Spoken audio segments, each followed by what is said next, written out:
warahmatullahi wabarakatuh. Perkenalkan, nama saya Mia Cahyati. Dan di sini saya akan menjelaskan tentang initial assessment pada pasien yang mengalami trauma atau pasien yang mengalami kecelakaan yang masuk ke IGD rumah sakit. Baiklah, initial assessment ini terbagi dari dua pengkajian, yaitu yang pertama ada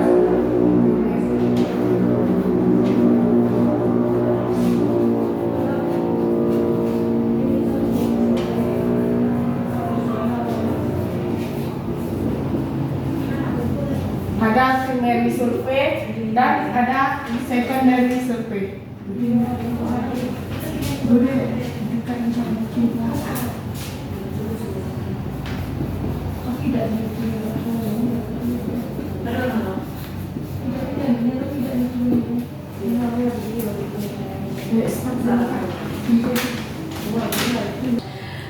Baiklah, untuk selanjutnya sebelum kita memasuki primary survei ini, kita harus melakukan track dulu, yaitu di mana yang pertama kita danger ini kita harus melakukan aman diri, aman pasien dan aman lingkungan dulu, yaitu yang pertama ada danger.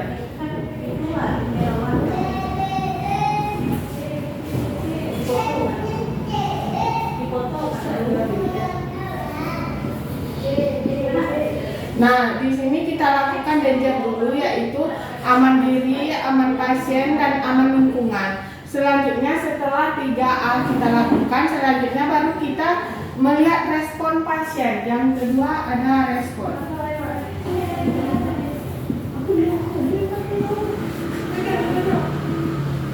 Nah, yang kedua ada respon pasien. Di respon pasien dengan cara kita memanggil Pak, dan dengan menepuk bahu pasien. Selanjutnya jika seandainya tidak ada respon pasien, selanjutnya kita meminta pertolongan. Cara kita mengecek respon pasien yaitu dengan memanggil nama pasien, dengan mencubit area dada. Tunggu Kak. Mulai. Dalam cek respon pasien kita lihat reaksi pasien, yaitu dengan alert. Kita cek respon pasien dengan menggunakan verbal, dengan memanggil Pak dia sambil menepuk bahu pasien.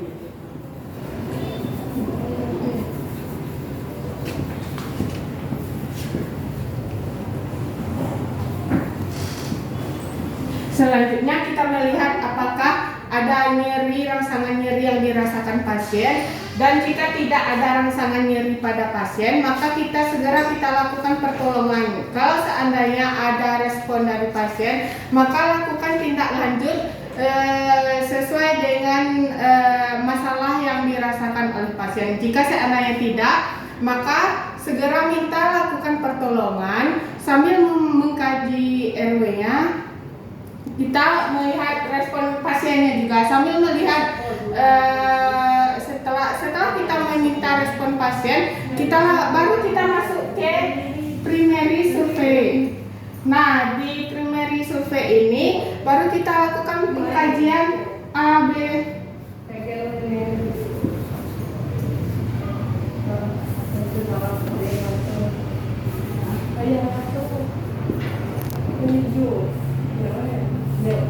Baru kita lakukan primary survey. Nah, di primary survey ini yaitu ada RW-nya.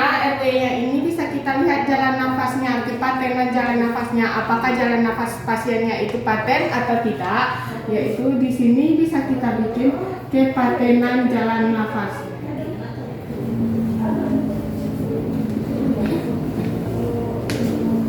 Jalan nafas. Nah, jika seandainya jalan nafasnya tidak paten, maka segera kita lakukan hectin dan Chilmley. Hectin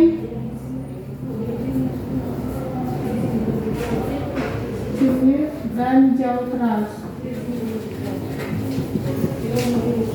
Jika kepatenan jalan nafasnya itu tidak ada, maka segera kita lakukan hectin, Chilmley dan Jautras. Nah, untuk pasien yang trauma, khusus untuk pasien yang Yang kita lakukan hanyalah jauh teras saja, yang lain tidak perlu kita lakukan. Selanjutnya setelah kita melihat kepatenan jalan nafas pasien, kan kita masuk ke breathingnya lagi. Di mana breathingnya ini kita lihat saturasi oksigen pasien. Kita lihat saturasi oksigen pasien, apakah normal atau tidak. Di mana saturasi normalnya adalah 95 sampai 100%. Selanjutnya kita masuk ke sirkulasi. Di sirkulasi di sini baru kita mengkaji adanya apakah ada tanda-tanda shock. Berarti di sini kita melihat adanya shock atau tidak.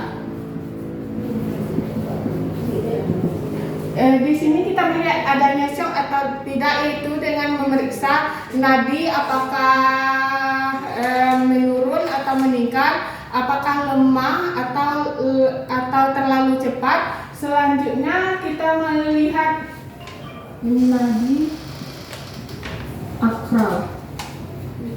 Kita lihat apakah akral pasiennya dingin atau tidak. Kalau seandainya dingin berarti terjadinya shock. Selanjutnya kita lihat CRT. Jika CRT-nya lebih dari 3 detik, maka pasien bisa kita indikasikan shock. Dan jika tekanan darahnya menurun, itu berarti juga bisa kita indikasikan shock. Berarti di sini shock di sini yaitu ada 4 tanda shocknya, yaitu yang pertama nadinya menurun dan melemah, tensinya menurun, akralnya teraba dingin, saturasinya menurun, dan CRT-nya meningkat. Selanjutnya kita masuk ke disability.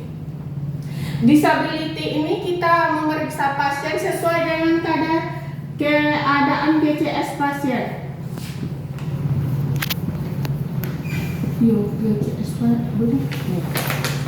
Kita memeriksa BCS pasien, ada pupil pasien.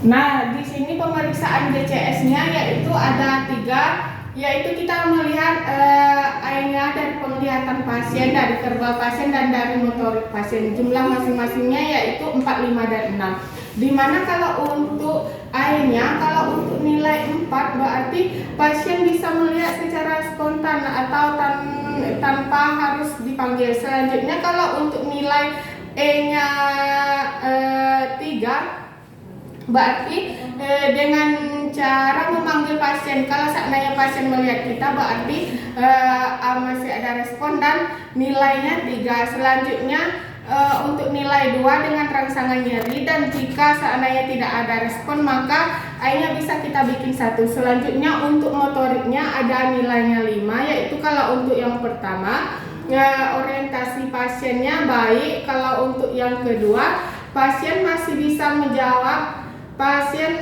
bisa menjawab, namun sudah agak sedikit kurang dimengerti bahasanya. Yang ketiga verbalnya, yaitu pasien bicaranya mulai tidak jelas atau tidak nyambung. Misalnya kita berbicara A, pasiennya berbicara B.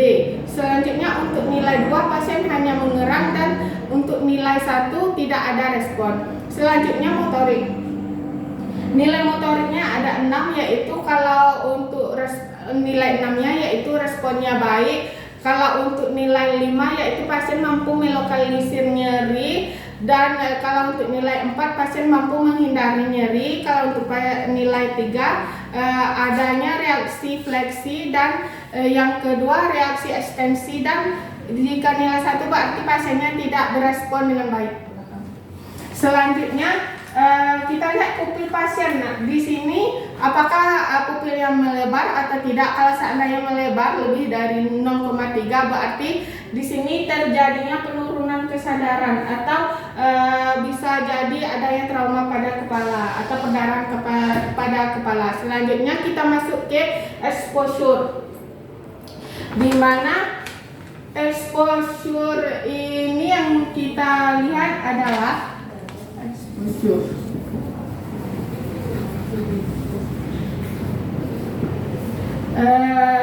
exposure ini kita lihat apakah adanya apakah terdapat deformitas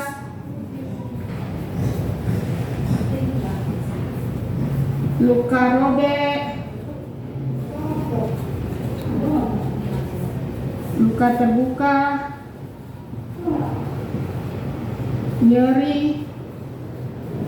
Nah, di exposure ini bisa kita lihat apakah adanya deformitas, apakah adanya luka robek, apakah adanya luka terbuka, dan apakah adanya nyeri dan bengkak.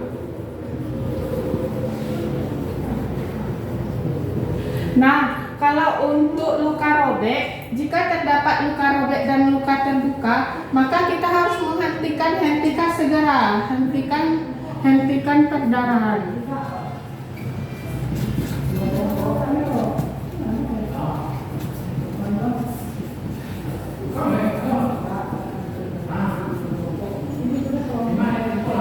Nah, kalau untuk luka robek dan luka terbuka, baru kita lakukan hentikan perdarahan. Nah, setelah perdarahan dihentikan dengan menggunakan balut tekan. Nah, selanjutnya adapun tindakan tambahannya yaitu ada 3, yaitu yang pertama Foley kateter, yang tambahan dari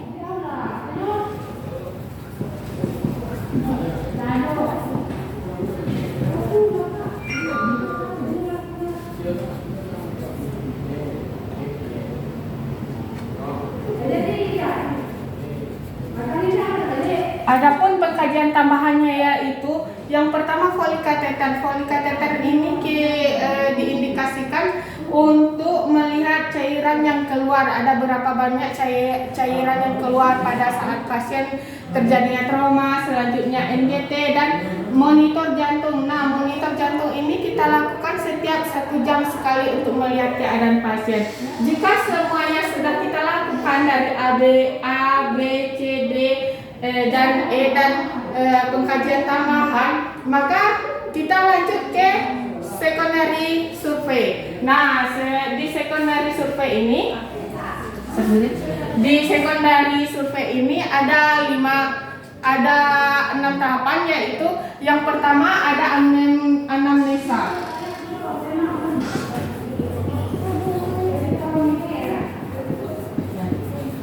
Nah, sebelum kita melakukan anamnesa di sini, kita harus melakukan re-evaluasi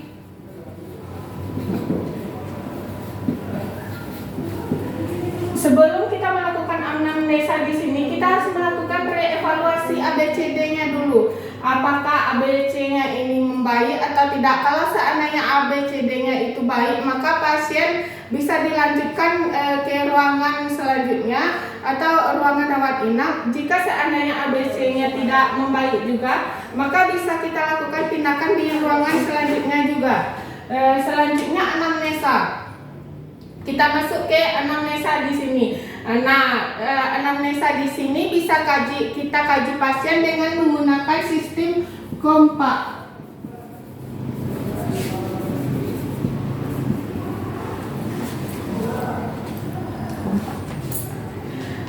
Di mana untuk yang K ini yaitu kita lihat kebutuhan pasien, selanjutnya obat, apakah ada pasien mengonsumsi obat atau tidak. Selanjutnya di M ini yaitu untuk makanan pasien, kita lihat makanan terakhir yang pasien makan atau apakah yang pasien makan itu adalah makanan pantangan atau tidak. Selanjutnya kita lihat riwayat penyakit dahulu pasien, apakah sebelumnya pasien itu adanya stroke atau tidak. Selanjutnya kita masuk ke A, yaitu kita lihat alergi, apakah pasien tersebut memiliki alergi obat atau alergi makanan atau tidak. Selanjutnya kita lihat kejadian cedera pasien, apakah sebelum ini pasien memiliki riwayat cedera atau tidak. Kalau seandainya pasien memiliki riwayat cedera, tentunya komplikasi untuk cedera berikutnya juga lebih meningkat. Selanjutnya setelah kita anamnesa, baru kita masuk ke pemeriksaan head to toe.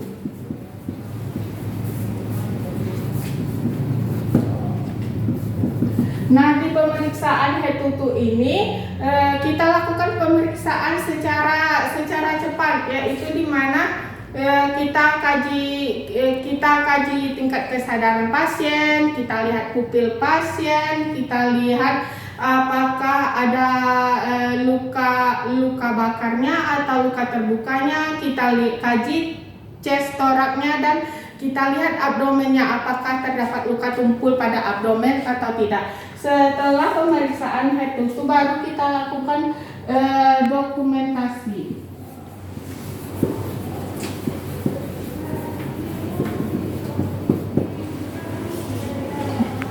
Mohon maaf, kita lakukan penjahitan luka.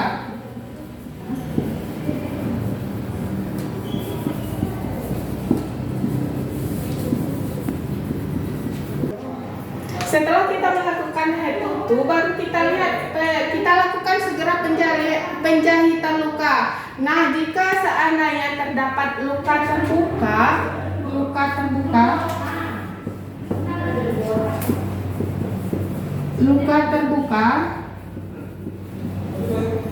atau luka robek,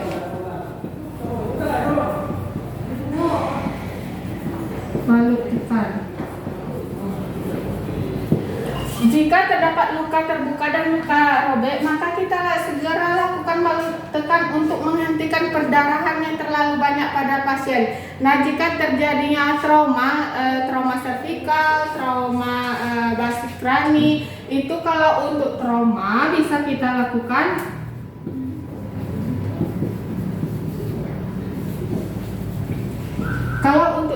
segera kita lakukan pembidayaan. Nah, setelah semua tindakan yang kita lakukan, kita harus segera mendokumentasikan setiap tindakan dan setiap anamnesa yang kita lakukan. Hal tersebut kita lakukan adalah sebagai aspek legal kita sebagai perawat dalam melakukan tindakan. Jadi kalau seandainya nanti terdapat kesalahan hukum yang fatal, maka kita memiliki aspek legal yang kita pegang atau sebagai penguat kita dalam aspek hukum tersebut. Setelah kita lakukan dokumentasi, baru kita lakukan rujuk pasien. Nah, kalau seandainya pasien terjadinya perdarahan pada arteri, hal tersebut harus segera kita rujuk ke ruangan kamar operasi karena tidak bisa untuk perawat lakukan karena perdarahan pada arteri terlalu berat. Nah, untuk melakukan rujuk ke ruangan kamar operasi tersebut, maka yang harus melakukannya yaitu perawat inisial asesmen, tidak boleh orang lain yang melakukan. Soalnya kita takut adanya kesalahpahaman dalam pemberian informasi ataupun tindak lanjut pasien. Nah, setelah kita merujuk ke ruangan OKA, maka kita lanjutkan lagi tindakannya oleh perawat OKA tersebut, dan tugas kita sebagai perawat IGD sudah selesai, dan tugas kita sebagai perawat inisial asesmen di sini sudah selesai. Baiklah, hanya itulah sekilas gambaran tentang inisial asesmen dari saya. Lebih dan kurangnya saya mohon maaf. Terima kasih. Assalamualaikum warahmatullahi wabarakatuh.